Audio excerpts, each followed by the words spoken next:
जय Gen Z बाबाको जय Gen Z बाबाको जय। भन भक्तजन हो के छ तिमीहरूको समस्या? मलाई आज भोलि धेरै रिस उठ्छ बाबा, सानो सानो कुरामा रिस उठ्छ, यसको उपाय भनिदिनु पर्यो बाबा। उपाय त म भनिदिन्छु बालक, तर रिस चाहिँ किन उठ्छ नि तिमीलाई? त्यही थाहा नभएर त सोध्न आएको नि, तपाईँ गए किन आउँथे? अहिले बाबा सभा नभनी ठोकिदिन्छु है। हो रहेछ बालक, तिमीलाई त साँच्चीकै सानो सानो कुरामा रिस उठ्दो रहेछ। यसो गर, तिमी 5 मिनट लामो सास फेर, म 10 मिनट पछि कुरा गर्छु ल तिमीसँग। तिम्रो समस्या चाहिँ के छ बालक? मेरो समस्या गम्भीर छ बाबा। भन न त बालक, जस्तो सुकै गम्भीर समस्या भए नि यो जेन्जी बाबासँग त्यसको समाधान हुन्छ के? तपाईले जस्तो सुकै समस्याको पनि समाधान गर्न सक्नुहुन्छ? अफकोर्स बालक, त्यही भएर त म जेन्जी बाबा हो नि। ल त्यसो भए हिजो मेरो 1000 रुपैयाँ हराएको थियो, कसले चोर्यो भन्नु त ल? चोरले चोर्यो नि बालक, अरू कसले चोर्छ र? चोरको नाम भन्नुस् भनेको। चोरको नाम जानेर के गर्छौ बालक? अहिलेसम्म त त्यसले तिम्रो पैसा खाएर पनि पचाइसक्यो होला। ए बाबा पनि पैसा कसरी खान्छ हौ, उदो कुरा गर्नु न। मेरो मतलब तिम्रो पैसा त्यसले खर्च गरिसक्यो भनेको के बालक? तपाईलाई कसरी थाहा भयो खर्च गरिसक्यो भनेर? कि तपाईले नै चोरेको उसको पैसा? मूर्ख बालक, यो के भन्दैछौ तिमी? मैले आजसम्म एउटा पेन्सिल पनि चोरेको छैन। उसको पैसा किन चोर्छु म? किनकि पैसाले गाँजा किन्न सकिन्छ तर पेन्सिलले किन्न सकिन्न नि त बाबा। के रे, तिमीले मलाई गाँजा खाने जस्तो देख्यौ? तपाई गाँजा खानुहुन्न र? अरू बाबाहरूले त फुकिरा हुन्छ त। म अरू बाबा जस्तो हो त? म मेरो भक्तजनहरूको सेवा गर्नलाई बाबा बनेको हो, गाँजा फुक्नलाई होइन। ल ठिक छ, त्यसो भए म शिवरात्रिमा चेक गर्न आउँछु है त तपाईलाई। शिवरात्रिमा तिमी आफै झ्यापमा हुन्छ होला, बाबालाई के चेक गर्छौ? के गर्नु साथी, गाँजाको नशै त्यस्तो छ, जति तान्यो त्यति तानौ तानौ लाग्छ। यहाँदेखि निस्केपछि तान्नु पर्छ ल तिमी र म।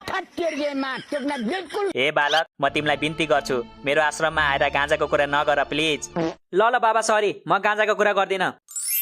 अब रक्सीको कुरा गरौँ न त है।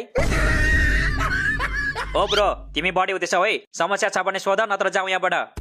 समस्या त छ नि ब्रो, तर अहिले सोध्दिन, एकछिनमा सोध्छु। अब म सोध्छु त्यसो भए। सोध बालिके, जे सोध्नु मन छ सोध। सोध्नु मन त छ बाबा, तर लाज लागिरहेछ। लजाउनु पर्दैन बालिके, साथी सम्झेर सोध। साथी? यस्तो बुढो बाबालाई कसरी साथी सम्झिनु? के हुन्छ त सम्झिँदा? तिमीलाई साथी सम्झ पो भन्नुभएको त, बुढा सम्झ भन्नुभएको हो र? तिमीले भनेर हुन्छ? तिमी को मेरो डिसिजन लिने? म तिम्रो हुनेवाला। हुनेवाला के? नोकर? नोकर होइन ऊ मालिक, म हुनेवाला मालिक, अनि तिमी चाहिँ मालिक नि। नोकर त राखौला नि बाबालाई। ए अज्ञानी बालक, तैले मेरो धेरै अपमान गरिस्, अब म तँलाई यहीँ भस्म गरिदिन्छु। माफ गरिदिनुस् बाबा, मलाई भस्म नगर्नुहोस्, मेरो घरमा सानो सानो चल्लाहरू छ, म भस्म भयो भने तिनीहरूलाई चारो कसले दिन्छ? ओ ब्रदर, एक्टिङ राम्रो छ तिम्रो, पछि गएर एक्टर बन्छौ तिमी, मेरो आशीर्वाद छ तिमीलाई। के बोले भाइ? लौ हेर त, तिमी बाबा कि म बाबा? म हुँदा हुँदा तिमीले आशीर्वाद दिनुपर्छ। तपाईले दिएको आशीर्वाद त लाग्नु पनि पर्यो नि। अस्ति एक्जाममा पास हुन्छौ भनेर आशीर्वाद दिनु भएको होइन, झन् 4-4वटा विषय लाग्यो मलाई। गजब बेइज्जती। अनि केही नपढी गएपछि फेल हुँदैन त? पास हुनलाई त पढ्नु पर्यो नि। पढेरै पास हुनु थियो भने त म पढिहाल्थे नि, त्यही पढ्न नपरोस् भनेर त तपाईको आशीर्वाद मागेको नि। ओके, बाबाको आशीर्वादले कहिले काम गर्दैन। अस्ति मलाई पनि तिम्रो लभ पर्छ है भनेर आशीर्वाद दिनु भएको थियो, अर्को दिन त सबै केटीले ब्लक गरिदिएछ मलाई फेसबुकमा। भयो तिमीहरूको, अब म बोलौँ? बोल न त, कसले मुख थुन्देको छ र तिम्रो? उनीहरूको कुरालाई ध्यान नदेऊ बालिके, तिम्रो समस्या भन।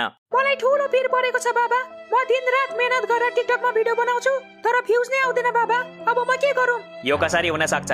यति राम्रो मान्छेको पनि भ्युज आउँदैन र? भिडियो चाहिँ कस्तो बनाउँछौ नि बालिके? म सिलाइ बुनाइको भिडियो बनाउँछु बाबा। सिलाइ बुनाइको भिडियो बनाएर कहाँ भ्युज आउँछ त नि? Get ready with me video बनाऊ, मिलियन्समा भ्युज आउँछ, म पनि फलो गर्दिउँला।